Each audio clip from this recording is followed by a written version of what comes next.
viewers of Punjab Knox Studio once again. Your host Sonia Wirt today. And today again we have our wonderful Michelle Robinson, and she is Satudene. And in our previous episode, we got to know a little bit about Indigenous, First Nations, and a little bit. And today we will continue this series, this episode again, and we'll get to know a little bit more. Sure, maybe some terminology and language. Absolutely. Yeah. We're going to the next level. That's right. So, Michelle, thank you so much again. Welcome to our show. And the first question I have in my mind is the historical context. Mm-hmm. When did your people come into Canada, or even North America, as we call it today, or the Turtle Island, as it was known? You're learning. Yes, absolutely, I'm learning. I'm learning with you. So, are there any historical evidences supporting that when this migration took place? Sure. So there is a propaganda to believe that we somehow migrated here when the truth is we never did. Huh. We have always been here, and we have creation stories. Been here since thousand years ago? Thousands of years. We call it since the beginning of time. We've always been here. And each nation has what we call creation stories about how we all came to be here. Nice. Yeah, so we have been here for thousands of years. I think what happens a lot is that people want to believe we migrated here so that they feel like it was okay they migrated here. But the truth is that there's a huge historical conversation to have here. So we have lived here for thousands and thousands of years. This is actually quite funny to us that folks with the Bible came here to tell us about the land of Eden, but we live in the land of Eden. And then when the Bible came here and the people came here with their Bible, they actually ruined Eden. So it's actually quite ironic. And of course, we have humor in everything we do. We always see the humor in everything that happens to us. I can imagine that. Yeah, I can tell you a story. I tell you many stories about humor and how it helps release some of the irony that is so painfully obvious to some people, but not to others. So when you hear us giggling and laughing, we're usually making fun of a situation in the best way that we possibly can. So the Bible came here, and the folks who believe in the Bible came here, and they imposed all of these Christian laws here, British laws, French laws. Those were all brought here under the guise of the Bible. And so that's actually more of the so-called history of immigration. It would actually be all of these other newcomers coming here. And the irony is they actually were very discriminatory about who they would allow here. So, yes. They had brought their laws that were discriminatory to the Chinese and to other people as well. Chinese, German, Indians, you name it. Mm-hmm. Yes. In fact, we even turned away Jewish boats that were seeking refuge from the Holocaust. Yep. And because we turned them away, and when I say we, not Indigenous people. Thank you for clarifying that. I was coming to that, like we.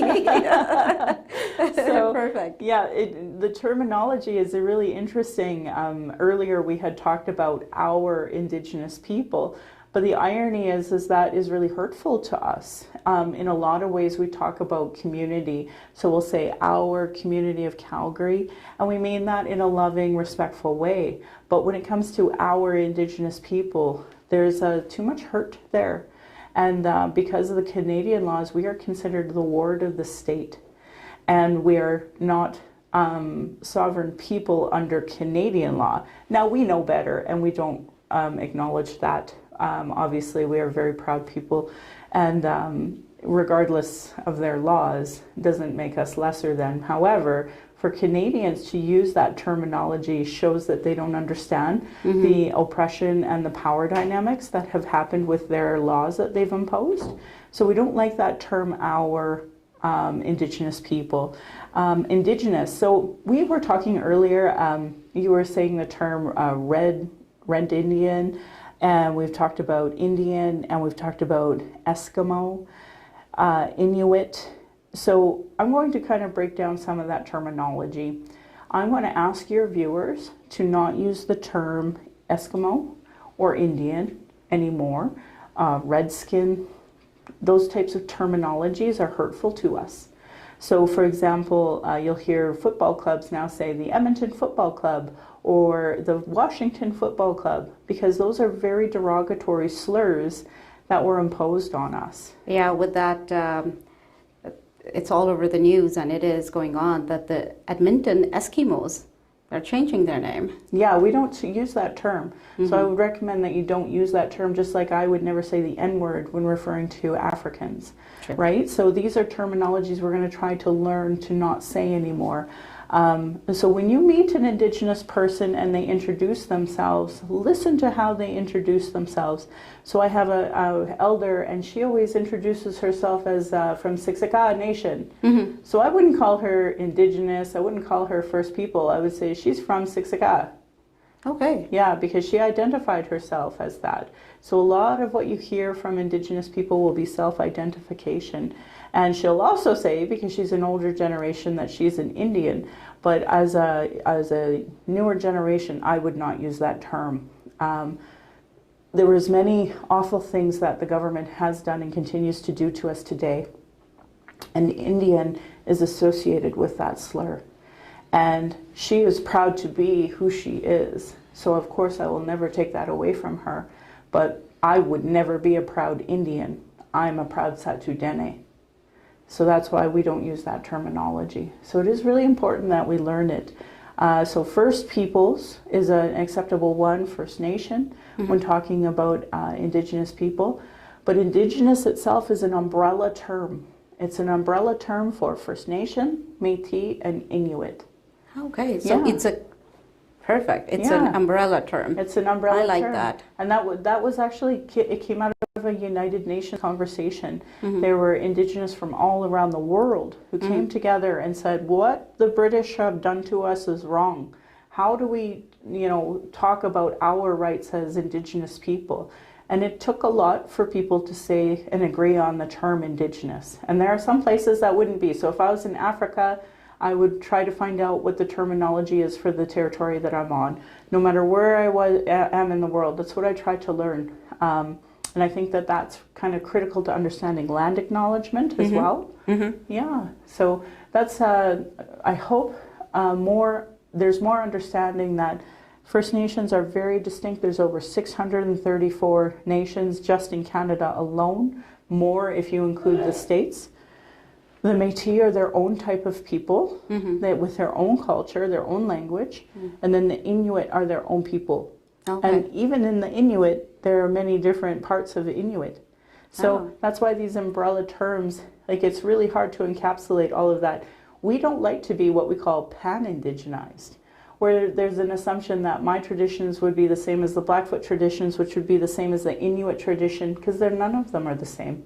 They're all distinct cultures with different dialects, different language, all of them. There's a Northern Slavey, Southern Slavey language, and a lot of people don't like the term Slavey that was imposed, so we use Satu Dene, and so Northern Satu Dene, South Satu Dene, nice. Many different dialects of Dene, even within that conversation. So there's a huge conversation to have about language, and my hope is that people will listen to the Indigenous person and identify them in that way. Oh, there's Michelle. She's Satu Dene.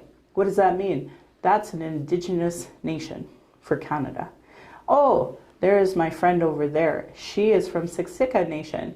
So that's how we identify her. She's part of the Indigenous of Canada.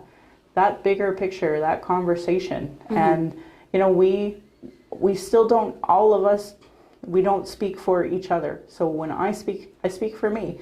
And I just try to give clarification as people ask questions, which is why I'm so honored to be here today. Interesting. Well, thank you so much. You're welcome, Sonia. So my next question is, how early were people living here, and how did they survive?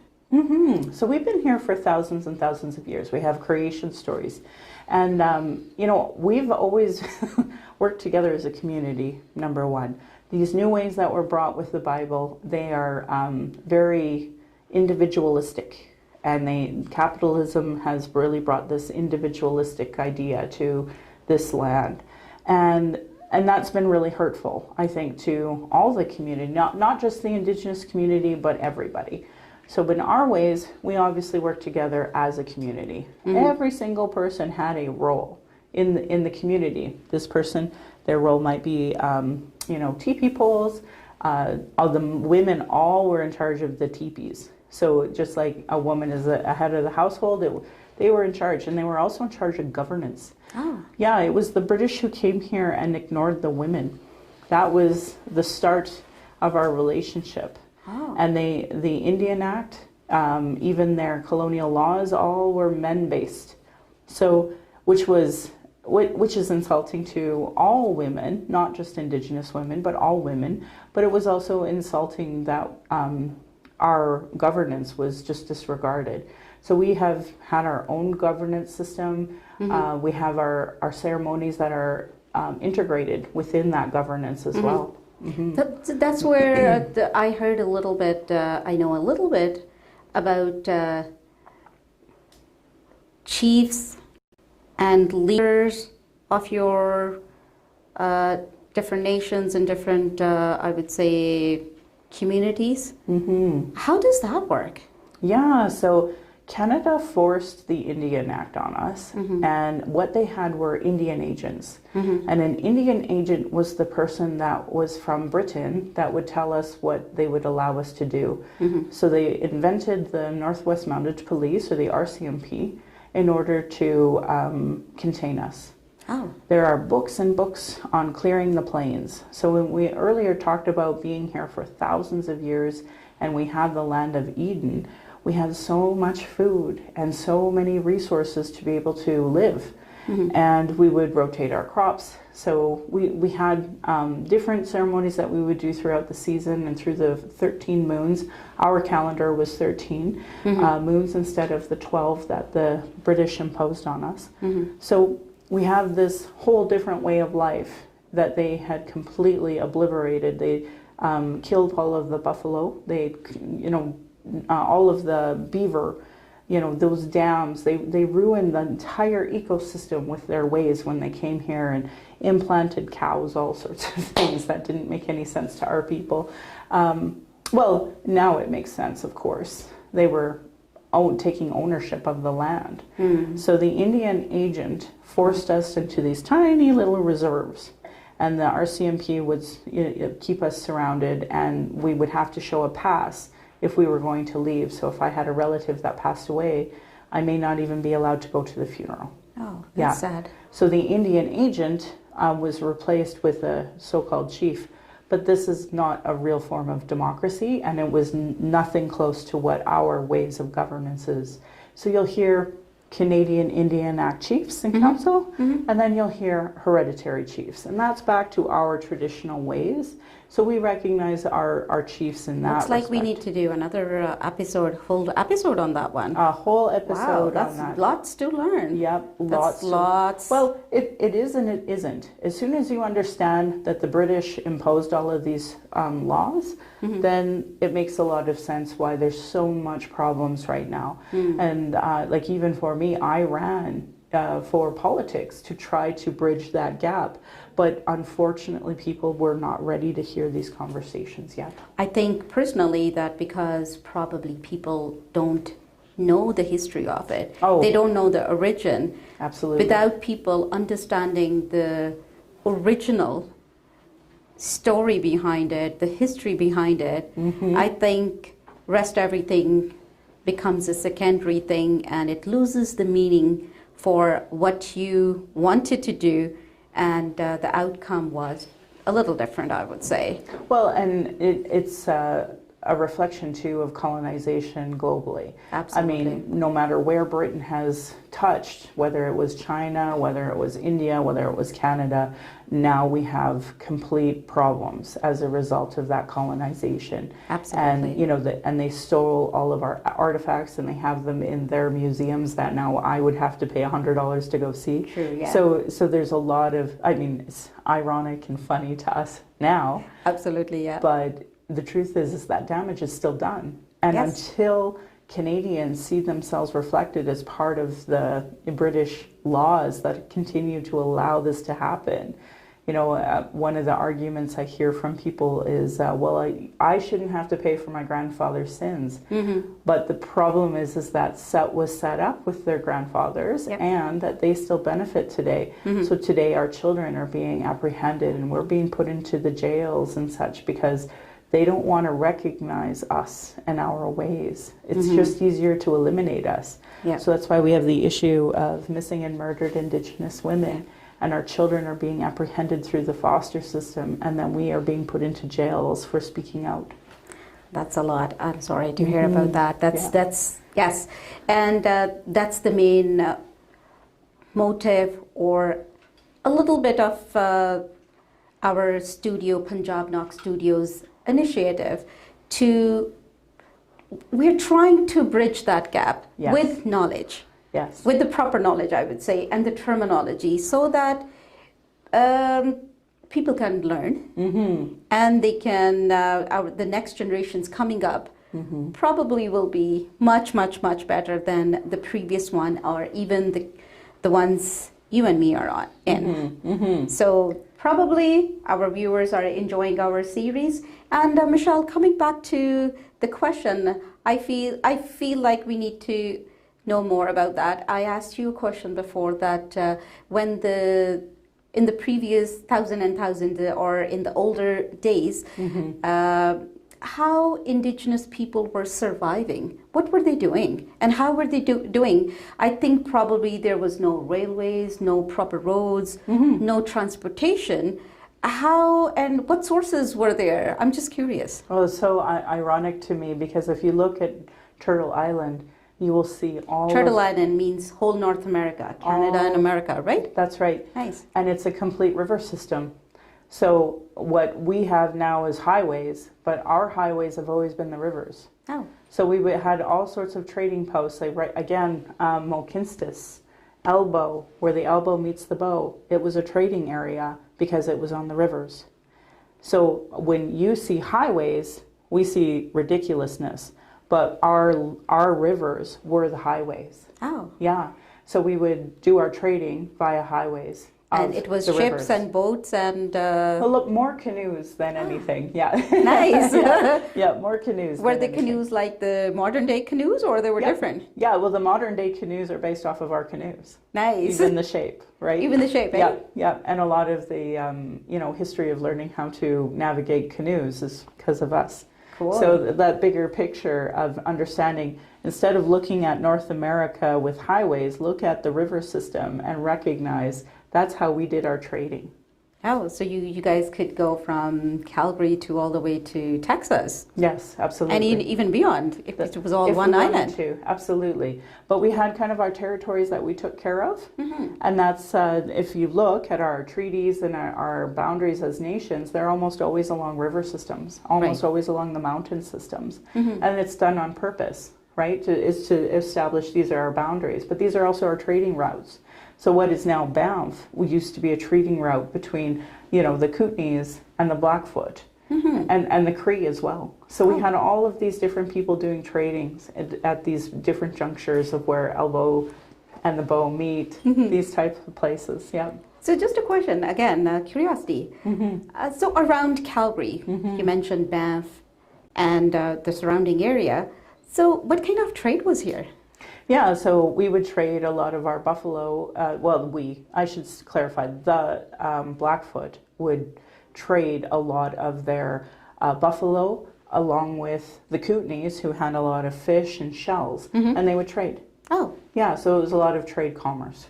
Yeah. It's one buffalo for a few fishes and Absolutely, yeah, Oh, and cool. berries that would be over here, maybe over here. So we were talking earlier about sage. Well, sage is pretty native to just this area.